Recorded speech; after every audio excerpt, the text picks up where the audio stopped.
Bonjour et bienvenue. Nous allons aborder aujourd'hui, toujours en CSS, une nouvelle notion, la notion de survol, d'événement survol. Alors un événement va permettre de créer un début d'interactivité avec l'utilisateur. Donc là l'événement survol, c'est-à-dire lorsque l'utilisateur survole un élément à l'aide de sa souris, du coup on va pouvoir appliquer une nouvelle mise en forme à l'élément survolé. Alors un exemple tout bête, mais le fait par exemple de survoler un lien et que ce lien, au moment où vous le survolez, change de couleur. Ou au niveau d'un menu déroulant, tout simplement, le fait de survoler une rubrique, ce qui a pour conséquence de faire apparaître les sous-rubriques associées. Alors j'ai déjà préparé un fichier HTML contenant un paragraphe P à l'intérieur duquel nous trouvons un lien, balise A, et l'attribut href pour définir la source du lien. Donc là c'est un chemin, c'est un lien vide, d'où le dièse. Donc ce lien encadrant le texte accueil, sous le paragraphe une boîte identifiée comme étant boîte 1, donc c'est un div, donc pas de sens particulier, c'est pas une boîte sémantique. Dans cette boîte un titre de niveau 2 et un paragraphe, et en dessous de tout ça une image du chat. Donc voilà ce que ça me donne visuellement, le lien, la boîte et l'image. Alors ça me donne ça, et la boîte mise en forme de cette manière-là, parce que j'ai créé la feuille de style associée qui définit la boîte à 200 pixels de large, une hauteur minimale de 100 pixels, une couleur de fond bisque, et une marge au-dessus de 20 pixels, ce qui a pour conséquence d'espacer la boîte du lien. Alors ce qu'on va faire, on va mettre en forme le lien de manière classique, c'est-à-dire non survolé, en retirant le soulignement type et en appliquant une couleur différente. Donc si je souhaite cibler le lien dans ma feuille de style, et dans la mesure où ce lien se trouve tout seul dans ma page, je pourrais directement utiliser le A et entre accolades la mise en forme du lien. Voire même plus, c'est un lien appartenant à un paragraphe, donc je pourrais préciser P espace A, le lien du paragraphe. CF le cours précédent. Et ensuite, tout simplement, color, propriété color pour la couleur du texte. Donc par exemple, ce vert-là, ou le code hexadécimal de la couleur. Et pour retirer le soulignement, nous allons utiliser la même propriété que celle qui nous permet d'appliquer le soulignement, à savoir le text-decoration, sauf qu'au lieu de lui donner la propriété underline, soulignement, on va lui donner la valeur none, qui signifie pas de décoration de texte, donc ça retire le soulignement. Donc vous voyez, alors, hop, j'espère que ça ressort bien à l'écran, on a le texte accueil qui n'est plus souligné, qui est en vert. Non. Donc si on veut maintenant au moment du passage de la souris changer la mise en forme du lien, nous allons utiliser cette fameuse notion de survol, d'événement survol. Donc on va renoter sous la mise en forme du lien à l'état survolé. Donc le début est le même, c'est le lien qui se trouve dans le paragraphe, et on va préciser le lien mais à l'état survolé. Et pour ça, nous allons utiliser la pseudo-classe 2.over, H-O-V-E-R, donc over, overboard, survol, je ne sais pas, essayer de trouver un moyen mémotechnique. En tout cas, il faut le H. Donc le 2 points, on l'avait déjà vu quand on avait parlé des sélecteurs first child, last child et nth child, premier élément, dernier élément et énième élément. Donc là, c'est 2 points over et entre accolades, donc la mise en forme souhaitée. Donc par exemple, je vais changer la couleur, mettre du marron. Et nous allons remettre le soulignement, on peut tout à fait le faire. Donc text-decoration, underline. Et du coup, au passage de la souris, regardez bien, hop, le lien devient marron et souligné. Et ce que l'on applique ici à un lien peut s'appliquer également à tout élément de la page. C'est-à-dire que je pourrais gérer la mise en forme de la boîte au moment où je la survole et faire en sorte qu'elle passe en fond, par exemple bleu, au moment du survol. Donc c'est exactement le même principe, c'est-à-dire que vous allez reprendre l'identifiant de la boîte, dièse boîte 1, en précisant c'est au moment de son survol, 2.over, que vous allez appliquer cette nouvelle mise en forme, c'est-à-dire là un arrière-plan, hein, background color, et on va le mettre en aqua. Donc résultat, lorsque vous survolez la boîte 1, son fond change de couleur. Mais on pourrait agir sur n'importe quel autre attribut, hein, même la largeur, hein, on pourrait dire, bah, tiens, la largeur passe de 200 à 300 pixels, c'est tout à fait envisageable. Hop, donc elle s'agrandit et elle change de couleur. Alors ça se passe de manière brutale la transition, hein, il n'y a pas d'animation, hein, pour le moment, puisqu'on va les voir dans un prochain cours.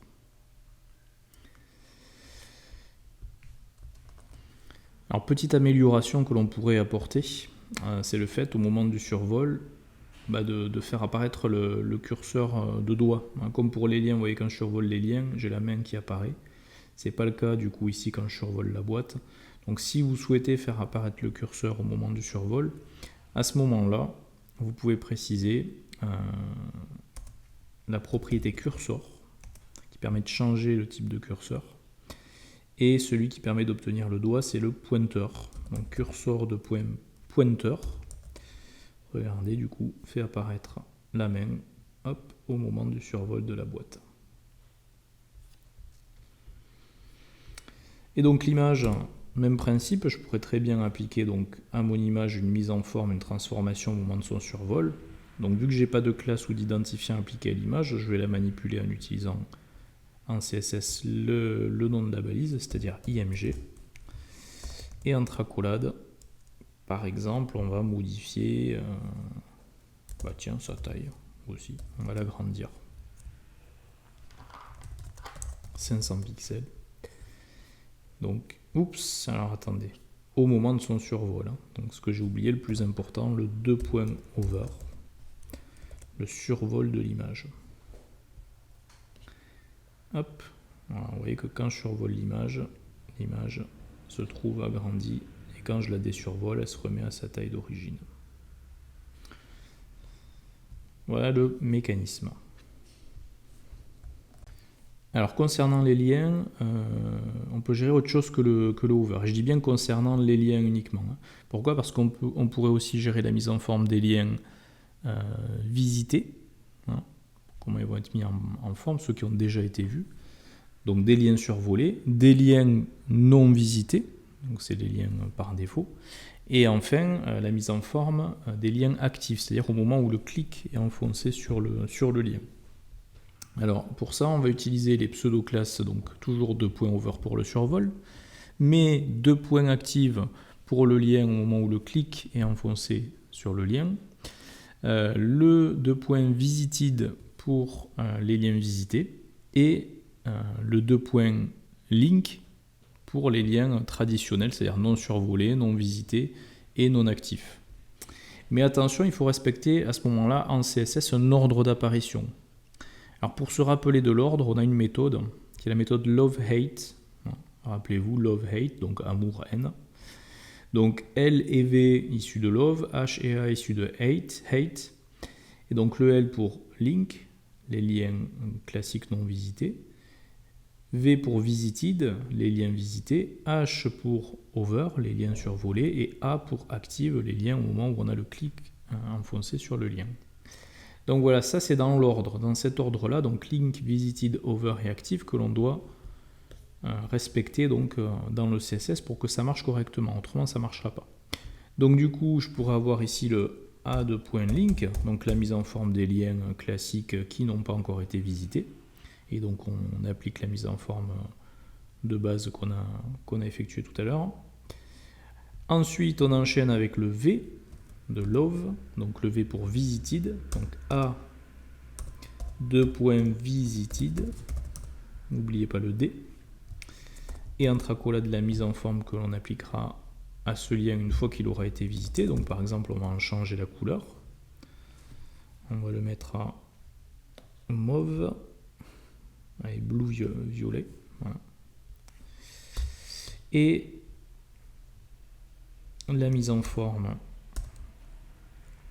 donc le hate, donc over, ça c'est fait. Donc on termine par le A, de actif, donc PA de point active, donc la mise en forme du lien au moment où on clique dessus, et on mettra sa couleur à rouge. Et on a respecté le LVHA, Love, Hate, Link, Visited, Over et Active. Voilà ce que ça nous donne. Donc le lien classique est vert, quand je le survole, il passe en marron souligné, comme on l'a dit. Au moment où je clique dessus, vous voyez qu'il passe de marron à rouge. Et une fois que j'ai cliqué dessus, il devient mauve. Il est considéré comme étant déjà visité.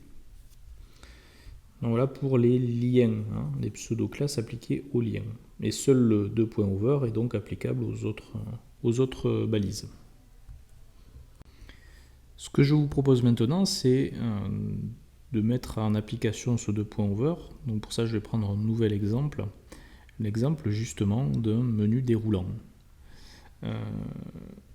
Alors, je vais créer une nouvelle page HTML. On ne va pas faire un menu déroulant dans son intégralité, mais juste la base pour que vous compreniez le mécanisme. Alors, je vais reprendre le squelette de page. Voilà. Et donc, dans ce fichier HTML, nous allons mettre en place une liste comprenant une liste imbriquée.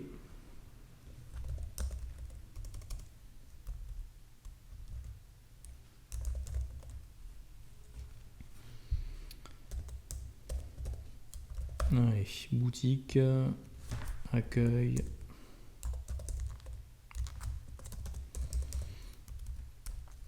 et on va dire contact. Donc la liste imbriquée se trouvera au niveau de boutique, mais elle pourrait être aussi au niveau des autres, peu importe. On mettra peut-être même deux, on va mettre deux listes imbriquées. Donc c'est-à-dire que dans ce LI boutique, on a un nouveau UL, une nouvelle liste, qui aura ses propres LI, ses propres éléments.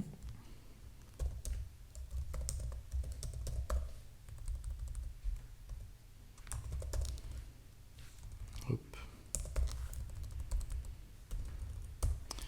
Alors, informatique, audiovisuel. On va s'en tenir à ça. Et on va dire qu'au niveau de contact, on aura également la possibilité de contacter potentiellement plusieurs personnes. Donc les personnes du SAV et les commerciaux, service commercial. Donc de base, si on laisse ça comme ça, voilà ce que ça donne. Non. On a des éléments qui se listent les uns en dessous des autres. Et dans la mesure où je lui ai laissé accrocher la feuille de style 5, on a les marges qui se mettent à 0. Je virerai le reste par contre qui ne sert pas dans ce cas de figure là. On a les marges à 0, c'est pour ça qu'on ne voit pas les puces, c'est normal. Si je remets à mes UL une marge à gauche, par exemple de 20 pixels, à ce moment-là, on verra les marges qui seraient appliquées et donc les puces apparaître. Donc, alors d'ailleurs, je vais virer les puces. Rappelez-vous, liste-style, style de liste, et donc soit vous changez le type de liste, si vous mettez none, vous retirez carrément les puces. Voilà. Donc dans un premier temps, ce que je voudrais, c'est mettre mes éléments principaux, accueil, boutique et contact, côte à côte, et non pas les uns en dessous des autres. Donc en réalité, j'aimerais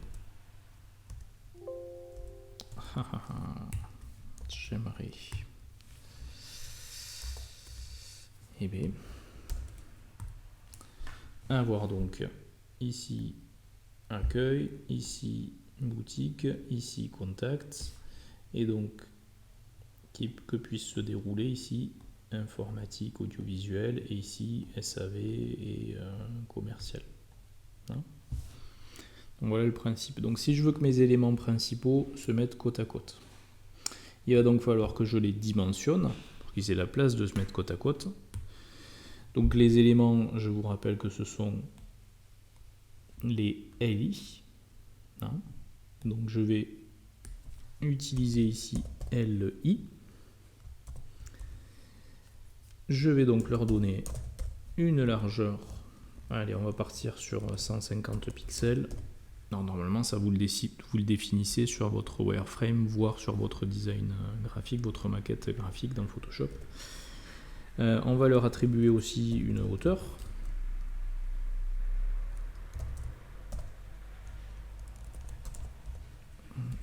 Une couleur de fond. Ça pourrait être une image de fond, hein, potentiellement. Allez, on va mettre cette couleur-là par défaut. Bon, du coup, voilà ce que ça nous donne. Alors, vous voyez que le fait d'avoir une hauteur définie pour mes éléments de liste fait qu'il y a un débordement. C'est pas un min height que j'ai mis, c'est un height.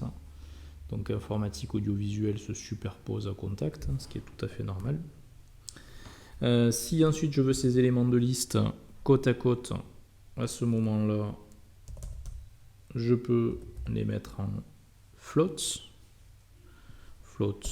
left.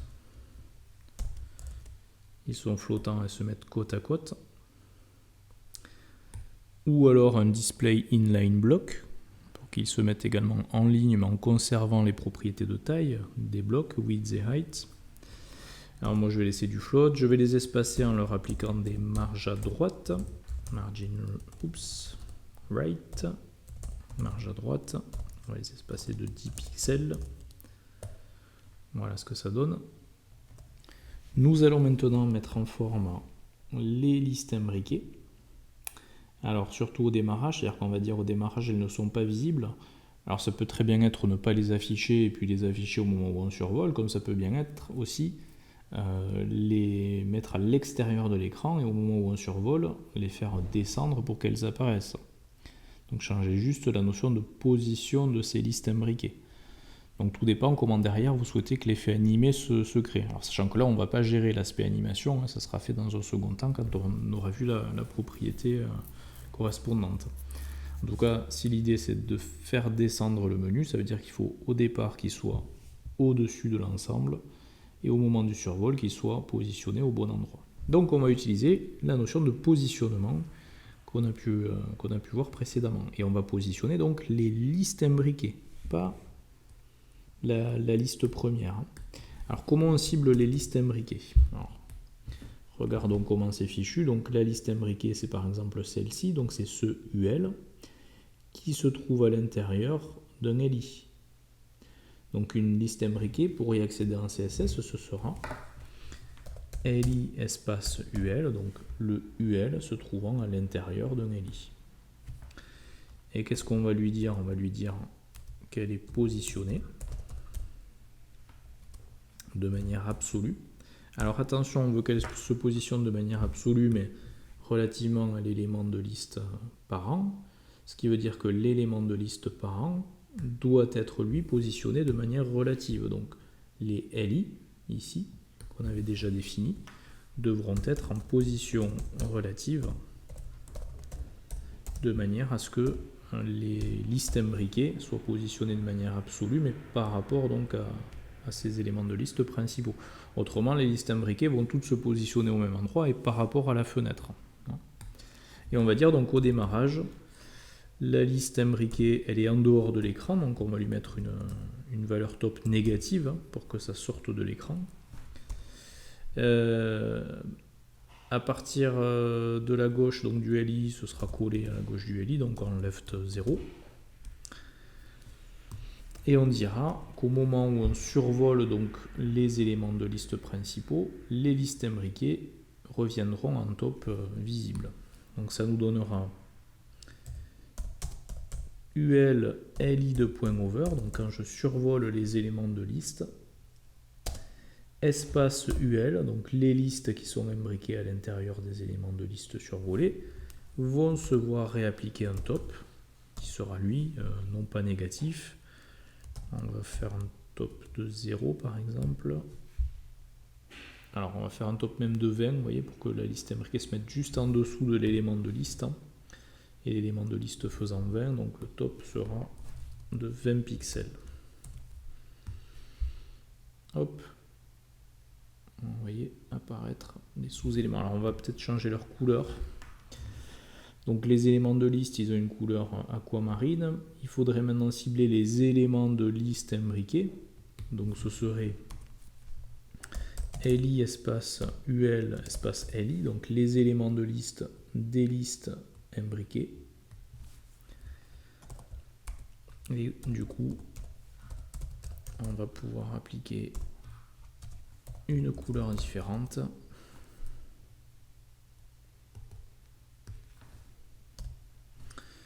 Et la liste imbriquée ici aussi, on va la ramener un peu, on va lui remettre une marge à 0, une marge à gauche, parce qu'on avait par défaut des marges à gauche à 20. Celle-là sera à 0, et voilà ce que ça nous donne. Quand on survole, la liste imbriquée apparaît. Quand on désurvole, elle revient en top moins 200, donc elle sort de l'écran. Et on n'a pas donc l'aspect animé encore, hein. On le gérera par le biais d'autres propriétés. Donc voilà pour ce petit exemple de liste déroulante. C'est pas forcément hyper évident, donc il faut pratiquer. Donc sur les TP, je vous accompagnerai. Vous essaierez de mettre en place ce genre de petit système. A très bientôt pour un nouveau cours sur le CSS.